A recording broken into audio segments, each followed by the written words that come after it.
And so what you can do for the report is we have our cations here, and then we add our HCl, and then we could just list our reactions. You know, silver ion plus HCl yields the silver chloride solid plus H plus, and then all the others plus others, which we'd already written up there. And then we're going to get our precipitate here of AgCl solid. And then we add the ammonia to this. This should just be AgCl only, so what we're going to get here is, see, AgCl solid plus 2 ammonias. This is going to give us AgNH3 2 plus chloride. Okay, and so that gives us the diamine complex. And then we get rid of the diamine complex by adding HNO3 to reform AgCl. So this is this reaction. This reaction here, we can just show simply as this, a Le Chatelier shift. So this is plus 2NH3.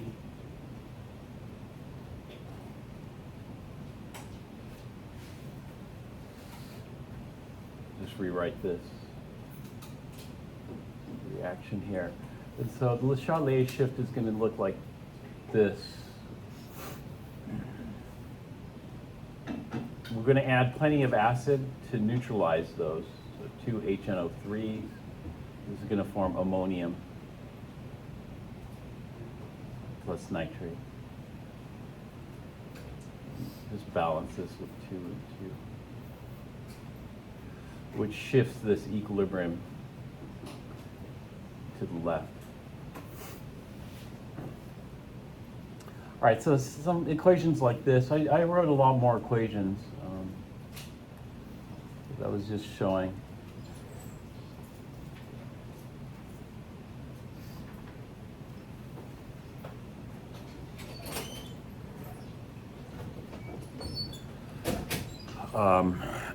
More detail, but you don't have to show more detail, just one major equation. So this ammonium, buffer, which equations would we show for this?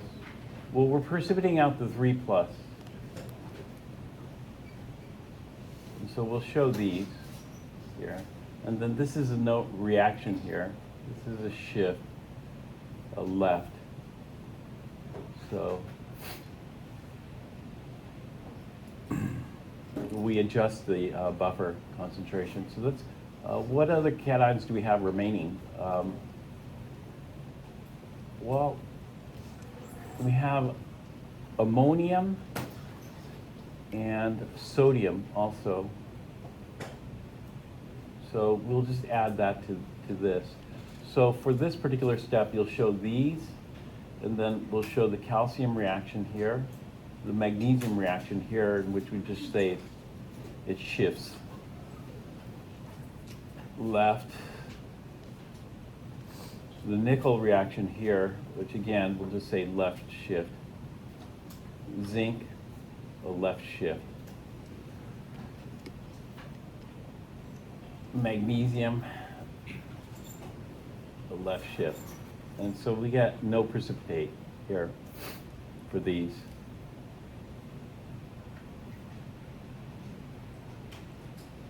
These are insoluble hydroxides, but the conditions are such that they won't precipitate. Okay, and then we had ammonium. So ammonium plus the buffer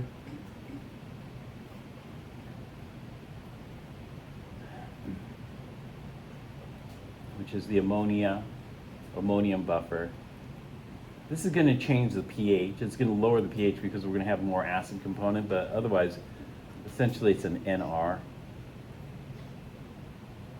The pH will change, but no real reaction there. And then we have sodium. That was left over. And sodium hydroxide is soluble. And so we're going to have some hydroxide in the ammonium solution, and we get NR for this.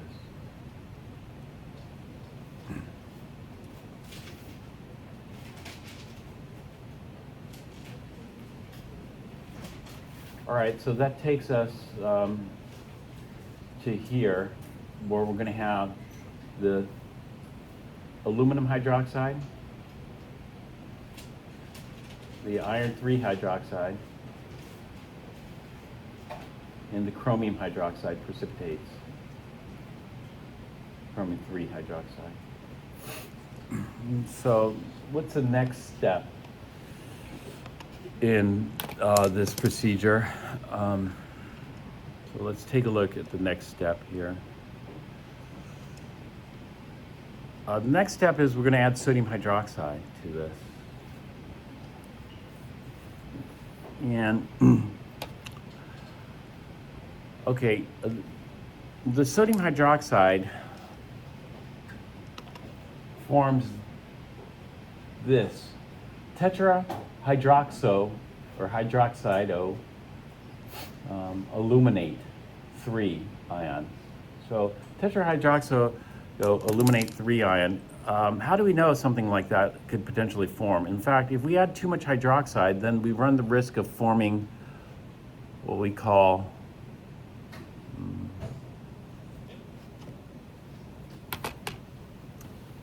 just do this. Hydroxido complexes. Let's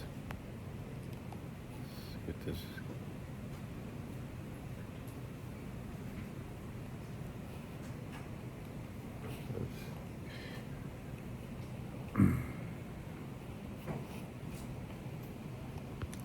Let me fix this.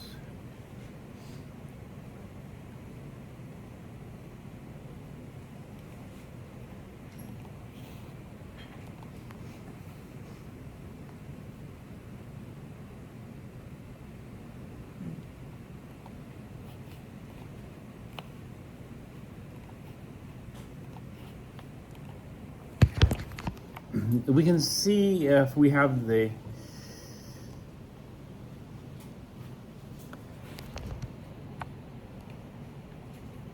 information about what kinds of hydroxido complexes form from Appendix D data. And so we'll take a look at the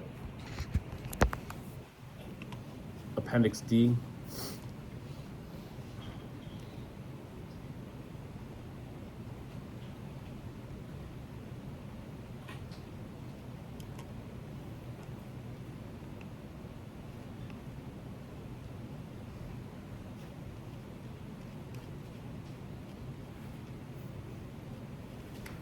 And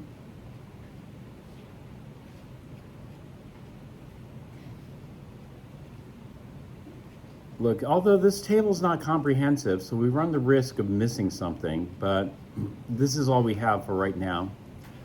So the first one we're going to look for is aluminum here. When we see that aluminum does form a tetrahydroxido complex, tetrahydroxido aluminate 3. Its Kf is 10 to the 33, so this is a very stable complex. And so it's easy to attack it. And so this means that it's very tricky to precipitate out aluminum.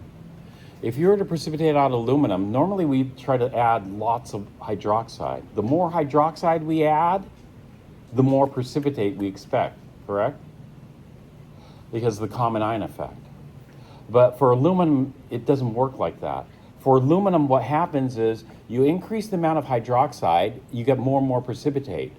And then as you continue to increase the amount of hydroxide, the precipitate begins to disappear and then eventually completely disappears. So you think you're going to get more and more hydroxide by aluminum hydroxide by adding more and more hydroxide precipitating agent, but what you're doing is it's going to disappear on you, vanish. And so all of a sudden you see it and then you don't. You don't see it anymore because you added too much hydroxide. And adding too much hydroxide, that's a problem for aluminum because you form the tetrahydroxide complex. But what about for iron? Would adding too much hydroxide be a problem for iron? And so let's take a look at iron and see what we have for iron 3. Let's see, is this iron 3 or iron 2? The cyanido complex, or the cyano complex. Is that iron 3 or iron 2?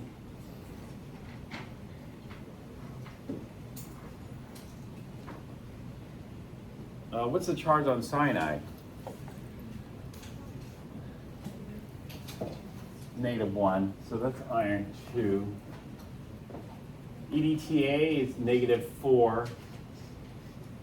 This is +2. Sorry, iron +2. Ethylene diamine's neutral, therefore this is iron +2. Oxalato is -2. This is iron 2. This one though is what? This is iron 3. This would be iron 3. This is iron 3. So it looks like they split up the iron 2s from the iron 3s. So let's go down with the iron 3s and see if there's a hydroxido complex. Do you see a hydroxido complex? So it must not be an issue with iron 3. So for iron 3, the best way to precipitate is add lots of hydroxide. The more hydroxide you add, you can maximize the amount of precipitate.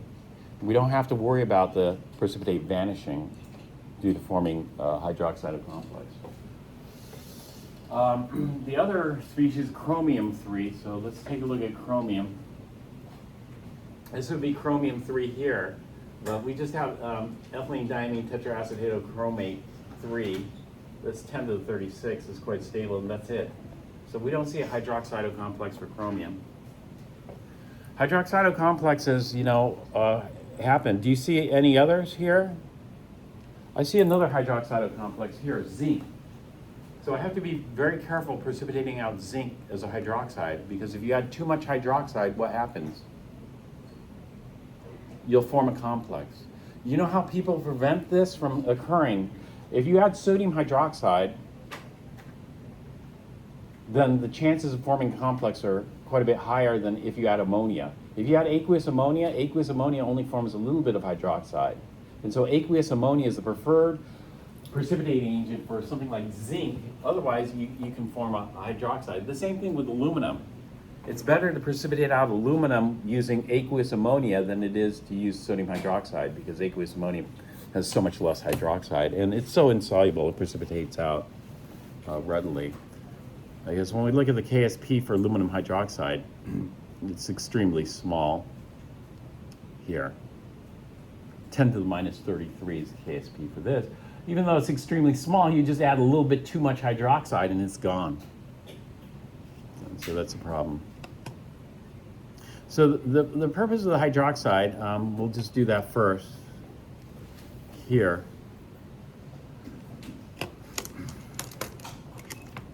I'm going to break it up into, rather than combine it, break it up.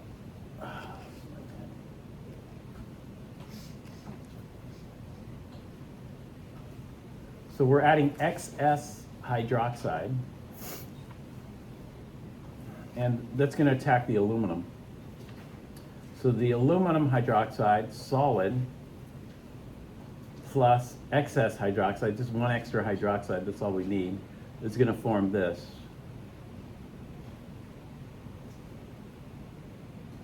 This is aqueous. And so the precipitate of aluminum hydroxide, that'll dissolve over here. But what happens with the iron? With the iron,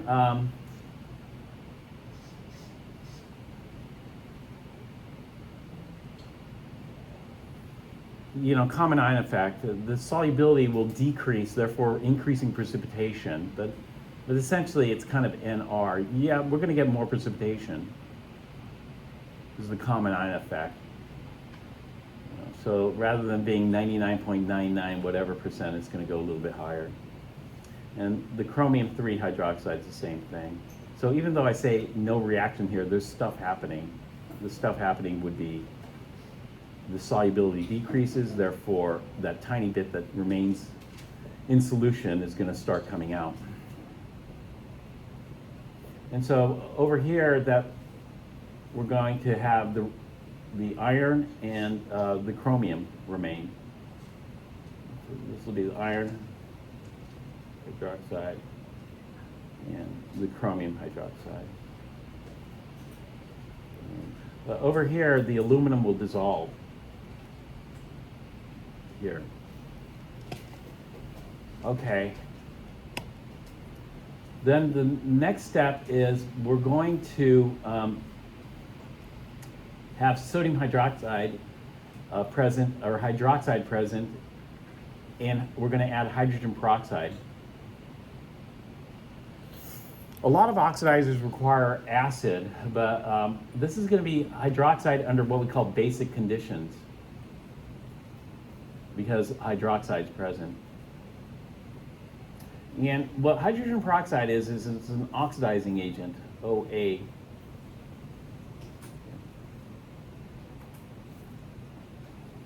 And the hydroxide, we can't oxidize iron, because iron is pretty much maxed out at +3. It could go higher, but it's not very common, but chromium can commonly go higher. And so what we're going to do is we're going to oxidize our chromium hydroxide here, actually solid, and we're going to actually, this is the reaction here. Let me draw this over on the side.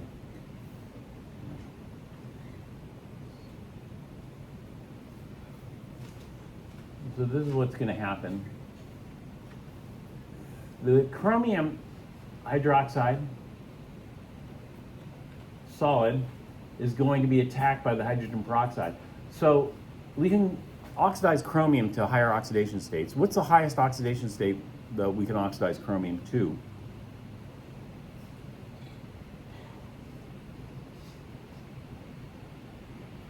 You guys remember?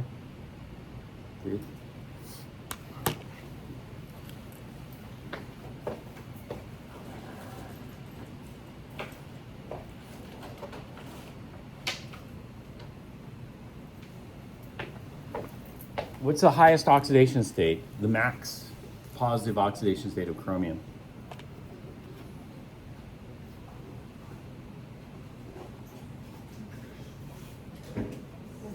Plus what? Close. Not +7. +6. +6 is correct. These numbers here are what we call the max oxidation state. +6 is max. Manganese would be +7. The other way of counting it is if we lose 1, 2, 3, 4, 5, 6, then we get isoelectronic with argon. And then we have this stable electron configuration, the core electron configuration from there. So we're going to oxidize this all the way. Hydrogen peroxide, we're going to use that. We're going to oxidize the chromium to chromium-6. Now, chromium-6 doesn't form a free ion. We don't have chromium +6 ion. In fact, what we have to do is we have to stabilize it with oxygens. So either we're going to form chromate or dichromate. But we're going to form the one that's stable in base. So chromate or dichromate, which one is stable in base? Because actually, I don't want to do too much sides here. But I'll just talk about this on the side here. If we take dichromate, what's the formula for dichromate? Cr2O7 2-. And what we do is we break that link here, the link that holds these together. The way we can break that is by adding H plus. So we'll get 2 chromates over here, Cr04, 2 minuses. And in order to balance this, we'll need, what will we need? Actually, we'll need over here 2 H plus. And then over here we'll need a water.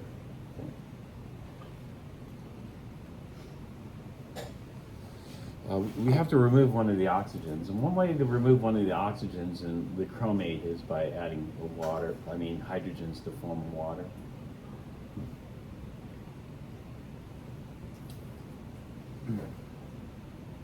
So under basic conditions, is the H plus high or is the H plus low?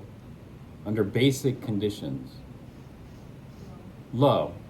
If the H plus is low, then which way does this equilibrium shift? To the right or to the left?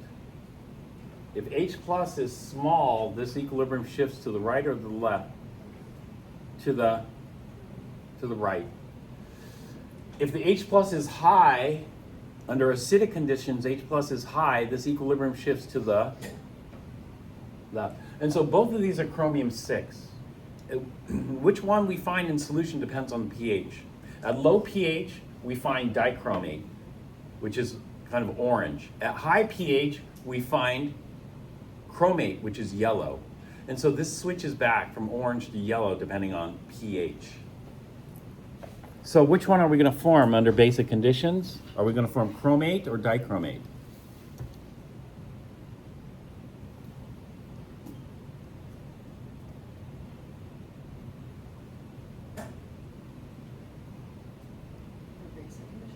Yeah. Chromate, good. So we're going to oxidize this from chromium 3 to chromium 6. Have you seen something like this before? This is what we call a skeleton redox.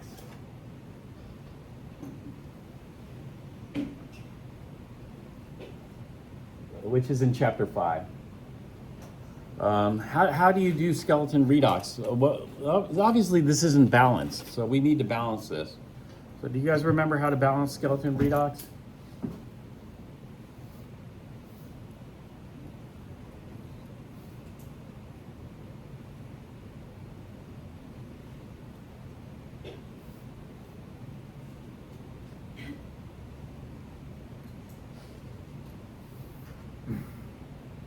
What you do is you split this up into skeleton half reactions. So the chromium 3 hydroxide goes to chromate. Actually, I got to speed up.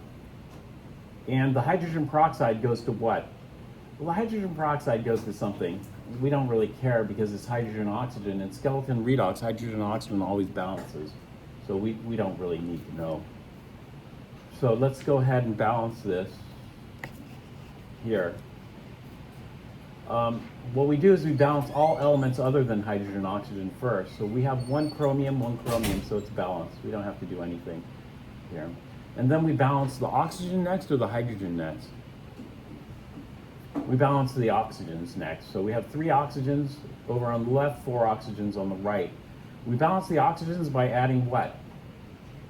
We add H2O. And so we'll need to add 1 H2O to get an extra oxygen on the left. This is the way I set it up. You might set it up differently. And then we balance the hydrogens. So I have 2 plus 3 is 5 hydrogens over here, and I have 0 hydrogens over here. And we balance the hydrogens by adding H plus. So I need to add 5 H pluses over here.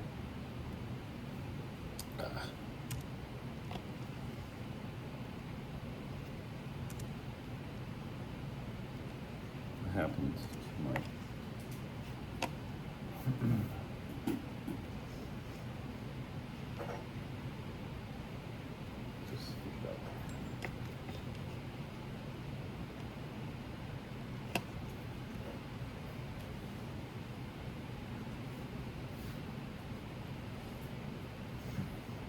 And then finally, we balance out the charge.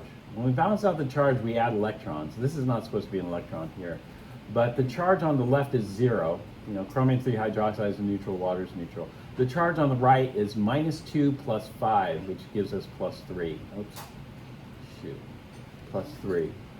So we need to add, to balance it, we got to get the 2 zeros to add up, so it's going to be +3 electrons over here.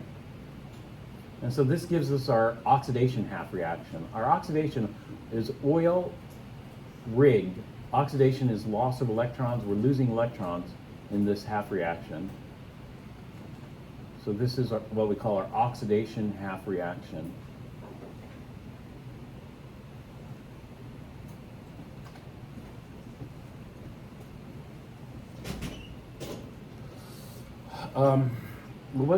If we have oxidation, then we have to have reduction.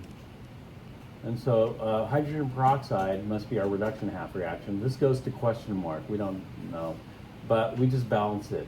And so we have 2 oxygens, 0 oxygens, so we add 2 waters. So this goes to water.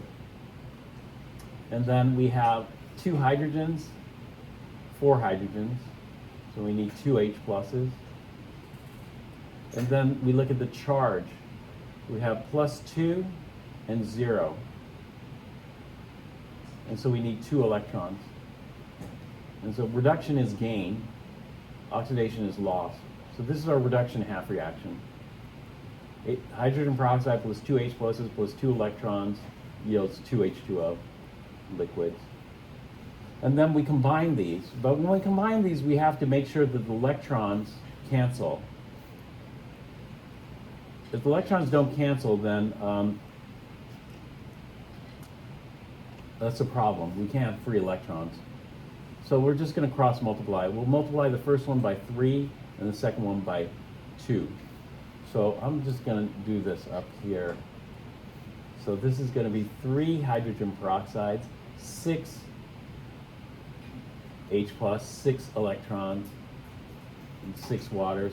This is going to be 2 chromium 3 hydroxides, 2 waters, 2 chromates, 10 H plus, and 6 electrons. Okay, and then just combine those two here. So I'll get 3 hydrogen peroxides plus 6 H plus 6 electrons. So the reactants on the reduction half reaction plus the reactants on the oxidation half reaction. So 2 chromium hydroxide solids, chromium 3 hydroxide solids, 2 waters, and then I'm going to combine all the products. This is going to yield 6 waters plus 2 chromates plus 10 H plus 6 electrons. What we need to see is the electrons cancel. So 6 electrons have to cancel. And then what else cancels? What is this? 2 waters, liquid. This is supposed to be liquid here. I have 2 waters here, I have 6 here, so I'll cancel out 2 of them. And that leaves me with 4. And then I have 6 H pluses over here, I have 10 here, so that will leave me with 4 here. Okay, then I simplified this, and let's rewrite this. This is going to be 3 hydrogen peroxides plus 2 chromium 3 hydroxides yields 4 H2O liquids plus 2 chromates plus 4 H plus. Now, we stop here if this is acidic or neutral. Right. But we're not acidic or neutral. We need to continue for basic solutions. For basic solutions, we can't have H plus. H plus is not going to be happy in basic solution. So if we're in basic solution, we assume we have plenty of hydroxide. And so if we have 4 H pluses, I have to do plus 4 hydroxides to neutralize those out. If I do plus 4 hydroxides on the left, I better do plus 4 hydroxides on the right, Otherwise, I just screwed up all the balancing I just did. And so I'm going to add 4 hydroxides to both sides of the equation. The 4 hydroxides are going to make how many waters? That's going to make 4 waters. 4H plus 4 hydroxides makes 4 waters. And then I'm going to combine it with these 4 waters. And so that's going to give me a total of 8 waters. So I'm going to go 3 hydrogen peroxides plus 2 chromium 3 hydroxides plus 4 hydroxides. These don't react with anything here unless I form a complex, but chromium doesn't form a hydroxide complex. This is going to yield 4 plus 4 gives me 8 waters plus 2 chromates. Okay, then I check if it's balanced. I want to check atom and charge balance. So atom balance, I have 6 hydrogens plus 6 hydrogens is 12 plus 4 is 16 hydrogens. 8 times 2 is 16 hydrogens. And then I have 6 oxygens plus 2 times 3 is 6. And that gives me 12 oxygens plus 4. Again, 16 oxygens. 8 times 1 is 8 plus 8. 2 times 4 is 16 oxygens. And then I have 2 chromiums, and then it's balanced. So the atoms are balanced. But not only do the atoms have to balance, the charges have to balance. So this is 0, 0, minus 4. So I have minus 4 on the left. I have 0, 2 times minus 2 is minus 4. So this is balanced. We know this reaction occurs because we did convert the, or at least we did form the chromate, which is the yellow solution. So that means our oxidizer here, this will be our oxidizing agent. We'll say oxidizing agent. This will be our reducing agent here. And in the reverse, this will be our oxidizing agent. And I think water, actually, what is our reducing agent here? It's got to be water here. It's the oxygen in water. It's going to be our reducing agent. And so this is going from stronger. So hydrogen peroxide is a stronger oxidizing agent than chromate. Chromate is itself is an excellent oxidizing agent. So it's interesting. And so this is going to be stronger, chromium 3, then it's got to be weaker here. Although this is odd. This chromium 3 you wouldn't expect to be stronger, but in this particular case it must be. Well, anyway, we don't need to do the oxidizing agent and reducing agent stuff. That's coming in the next chapter, which is chapter 20. But OA is my abbreviation. S just means stronger. OA is oxidizer or oxidizing agent. And so this is going to be what we're going to do in chapter 20. But here we have the redox reaction, so that's good. So the hydrogen peroxide, the purpose of that was to convert chromium 3 into chromium 6. Okay, and then let's see what else we have here for this branch.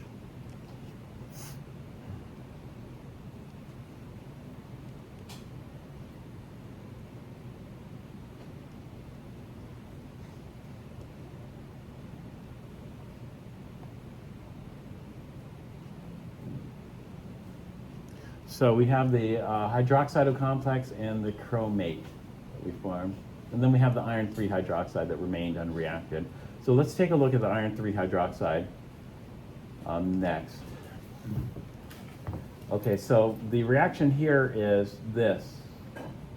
I separated into 2 branches here because this made sense. The iron 3 hydroxide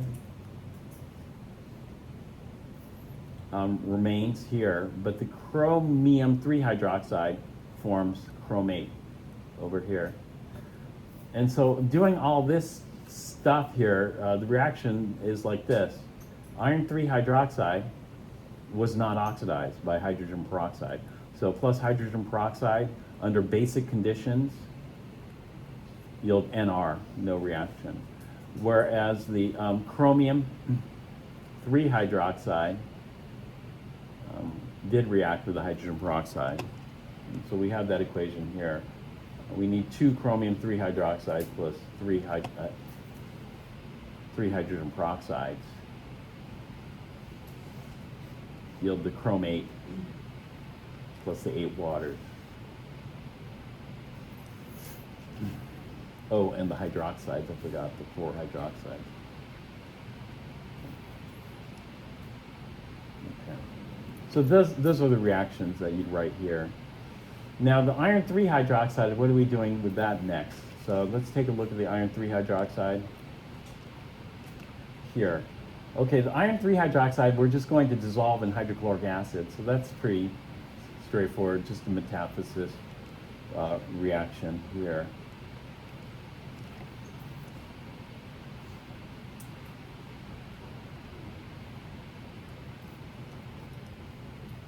And so this is kind of getting messy, but iron 3 hydroxide plus the hydrochloric acid, we'll need 3 of them, yields iron 3 plus 3 waters plus 3 chlorides. Chloride's a spectator, so you don't necessarily need it on there. You could just do plus 3 H pluses, which is fine. And so in other words, we could write this as iron 3 hydroxide solid plus 3 H pluses. This chloride's a spectator. You don't need to include that. Iron 3 plus 3 waters.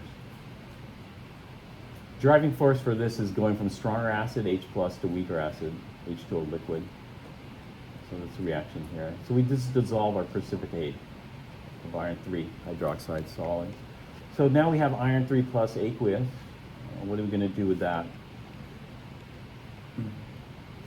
We're going to add potassium hexacyanoferrate.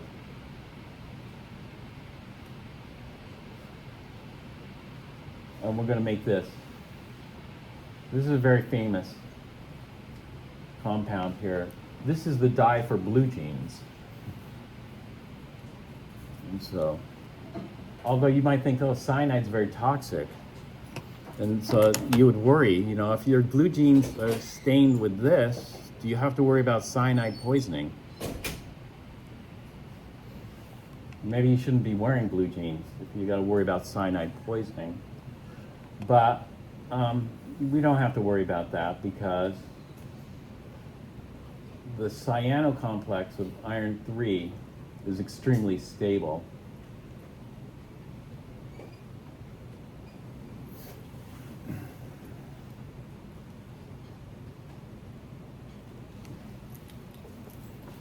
(10 to the 42). You know, I'm not really going to worry too much about the cyanides breaking off that and poisoning one cell.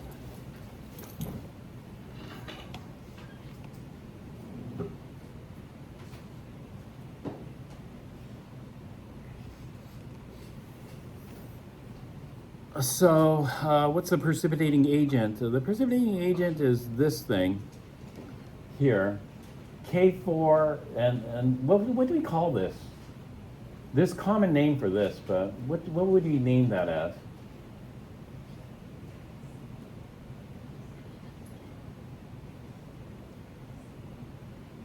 Usually, you know, hopefully things get progressively easier. So the stuff we covered at the beginning of the semester should be pretty easy, you know, nomenclature of complexes.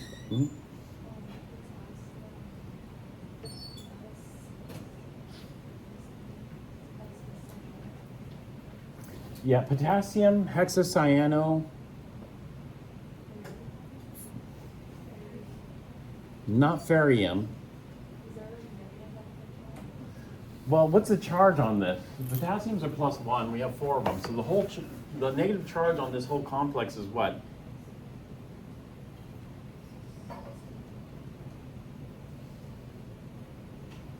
In other words, we just did this. I asked you what the charge on the iron was. Here. No, what's the charge on the iron?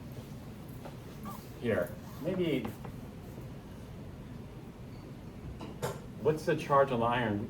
Well, maybe I did it for you. I just told you what it was. What was the charge on the iron? I was assuming you were following along. But it is plus. This one is. But that's not the one we have because this would have K3, right? Instead, we have the one above. Do you see the one above? Actually, I was wrong. This one is the one we have. Here, it's 10 to the 37th. I picked the wrong one. 10 to the 37th, still I'm not going to worry about the cyanides breaking off. This is a stable complex. This one is going to have 4 potassium ions to balance out the -4 charge. And the iron is what charge? +2, but the whole complex is negative. So when the complex is negative, what do we do with the name? Ferrate. Good. And so this is the potassium hexacyanoferrate 2 precipitating agent. And so we'll go ahead and do that here.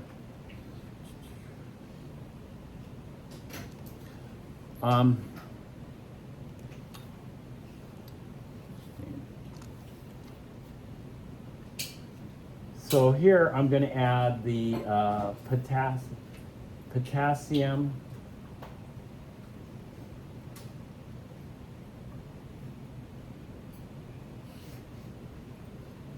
this is aqueous.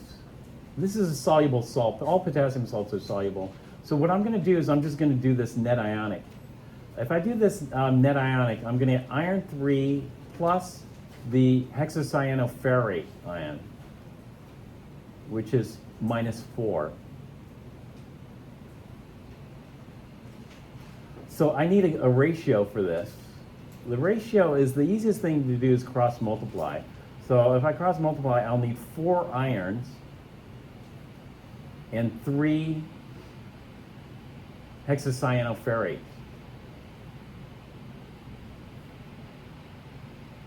And then the charges should balance. And this is a precipitate, so this is the solid. This is the reaction here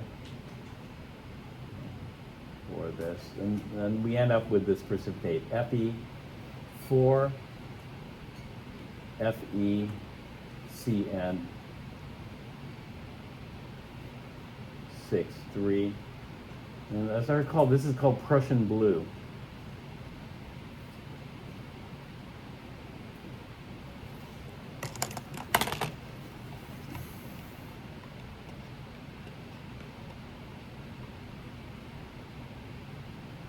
Which is a dye. I don't know if I'd eat it though. I probably wouldn't eat it, you know? So if I have some blueberry, whatever, probably don't want Prussian, but probably it's not a very appealing color for food anyway.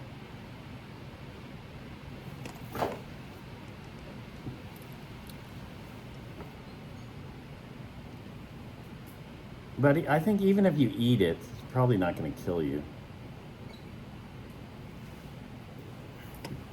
But don't take my word for it. I have no idea.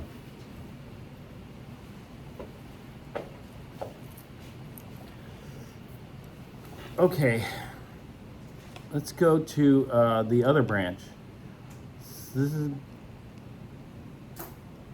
other branch is going to involve the chromate. So what are we going to do with the chromate?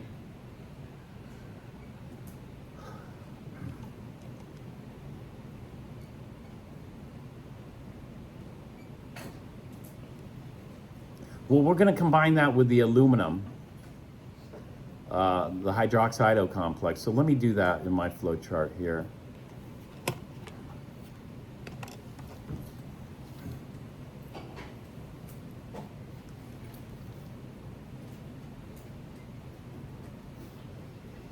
This is still all in one test tube, so the decantate will be both of these.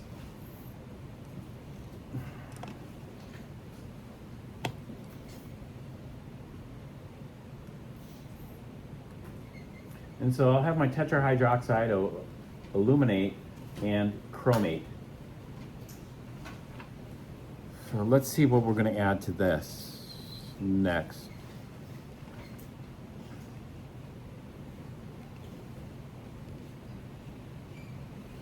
Okay, we're going to heat this to remove the hydrogen peroxide. So there's going to be excess hydrogen peroxide present. And the question comes up is, why are we going to get rid of it?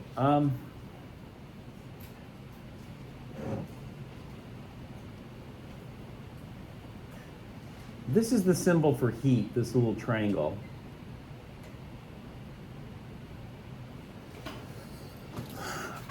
We're going to get rid of it, not because the hydrogen peroxide is going to react with aluminum or the chromium, because those are already maxed out, oxidized. And so it turns out that aluminum, we don't have to worry about that. Aluminum hydroxide, the tetrahydroxide complex, plus hydrogen peroxide yields Nr. What's the max oxidation state of aluminum? +3. It's already maxed out. What's the max oxidation state for chromium? +6. We're maxed out. So it's not going to oxidize it any further. And so why do we need to get rid of it? If there's no reaction with aluminum and there's no reaction with the chromium, then why do we need to get rid of it? Do you know why? Did anybody read the background information on the lab? You know, in the write-up. Maybe they said it. One thing you have to realize is, like, you know, when I was a student at UCLA, we always had pre-lab quizzes. And so if I had a procedure like this, I'd have to study it in depth, because you might be hit with a question like this. This would be like a pre-lab question you might be hit with, would be, what's the purpose of the hydrogen peroxide? Well, the purpose was to oxidize chromium 3 to chromium 6. Okay, that's fine. Now, why do we have to get rid of it?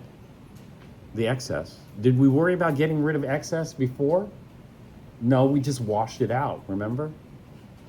And so in this case, we have to get rid of it because we have to look ahead. Looking ahead, I see now why I want to get rid of it. Because if I don't get rid of it, then why? Can you look ahead and see why we need to get rid of the hydrogen peroxide before we hit this step? Otherwise, it could cause trouble. It's not because of the hydrochloric acid. We're not going to oxidize hydrogen. Chloride is extremely hard to oxidize. You might oxidize chloride to form chlorine, but we need something like permanganate. Although hydrogen peroxide, the situation is the concentration of hydrogen peroxide that we use is fairly low. If we had more concentrated hydrogen peroxide, then I'd worry. The hydrogen peroxide could potentially oxidize chloride to form what?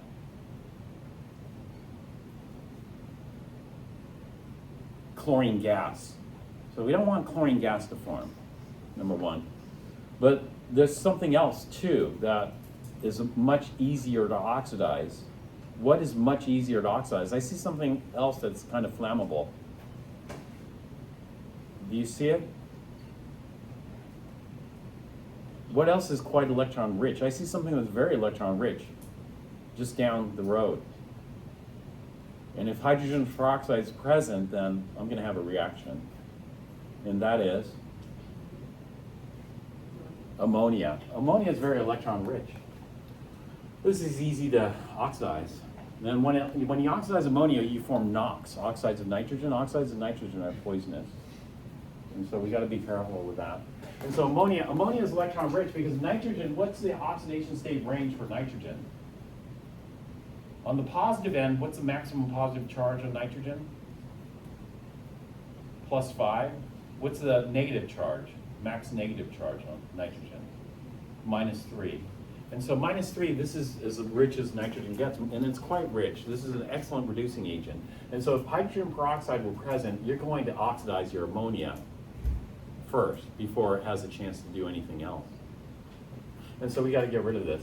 Not so much the HCl, although potentially there is a possibility of oxidizing chloride, but it's very hard to oxidize chloride. But anyway, we're going to remove the hydrogen peroxide by just heating it. Heating it, you know, when you heat it, it just does what we call a auto redox reaction. That is, hydrogen peroxide acts as both the oxidizer and the reducer. So what we're going to do is we're going to get rid of it by just heating. So hydrogen peroxide, when we heat this, we'll take 2 hydrogen peroxides, heat that up. We're going to form 2 waters plus O2 gas. And so what we should see is O2 gas bubbling out of this, maybe. And so we're going to have, whereas the hydrogen peroxide with the aluminum is going to be Nr, and with the chromium is Nr. I have it over here. And so we're going to be left with the aluminum and the chromate plus oxygen. The oxygen gas is just going to bubble out of solution, so that's no longer going to be present. And then we're going to add HCl to this. HCl is going to attack our complex. We have to be careful. I probably wouldn't eat even though this is very stable, it can be attacked by acid. And the way I'm going to show it is I'm going to show the KF actually, we'll just do it right out what it's going to do. It's going to form aluminum 3+, and chromate's going to be converted from the base form to the acid form, which is dichromate here, Cr2O7 2-. And so what are the reactions here? For aluminum hydroxide, I'm going to use the KF equation here, and then just do a Le Chatelier shift. KF. But there are other ways we could do this. So we're going to take aluminum hydroxide and form the complex here. And then what we're going to do is we're going to attack the hydroxide with H+. This is H+ from HCl. And that's going to form 4H2O liquids. This could happen with cyanido complexes too. So, you know, your stomach acid could attack the cyanide and shift the equilibrium this way, forming hydrogen cyanide. Hydrogen cyanide is extremely toxic.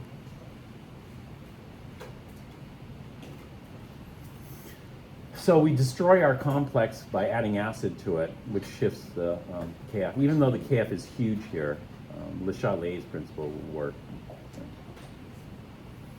And then the chromate, dichromate equilibrium, we're going to just shift that. And so what was the chromate, dichromate equilibrium? What did I do? I did dichromate, Cr2O7 2-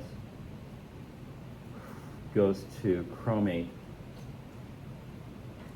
Cr4 2-, 2 chromates.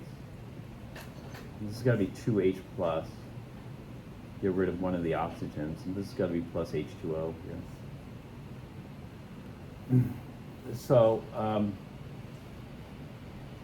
adding H+ is going to increase the H+ here. So plus excess H+ from the HCl is going to shift this to the left. So what we're going to do is we're just going to convert our chromate into dichromate by just Le Chatelier's shift here. All right, and then what do we do with the aluminum and dichromate? For this, we're going to add ammonia, and we're going to precipitate out aluminum hydroxide.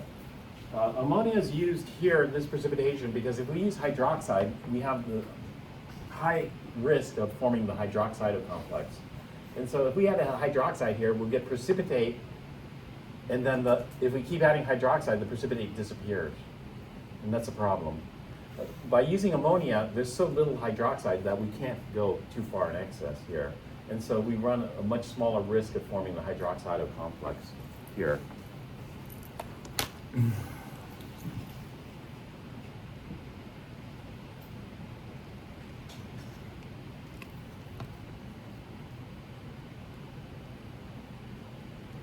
So we add ammonia to this. We're going to form aluminum hydroxide over here, solid.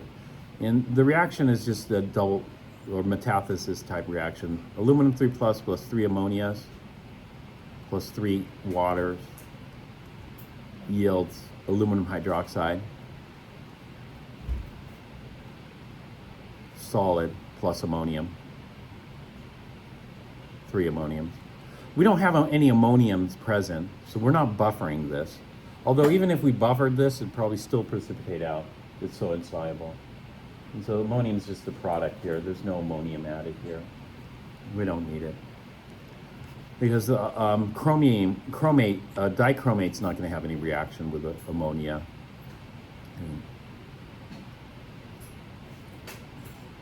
Dichromate is a weak base, and ammonia is a weak base. And you got NR for this. So the dichromate will stay unreacted over here. Now, what are we going to do with the aluminum hydroxide? What we're going to do with aluminum hydroxide is first, this is multi-step here. So let's talk about this here. I'm going to stop. How much time do you guys need? 2 hours is enough? Or not enough time? Let me stop here. I'll talk about the HCl aluminum ammonia step next. Actually, I'm going to talk about this in a separate video I'll post on Canvas. You'll have extra time to complete this report because I'm not done going through the equations. Once I go through the equations, then you'll have a week to do it, okay? This report is going to be very simple.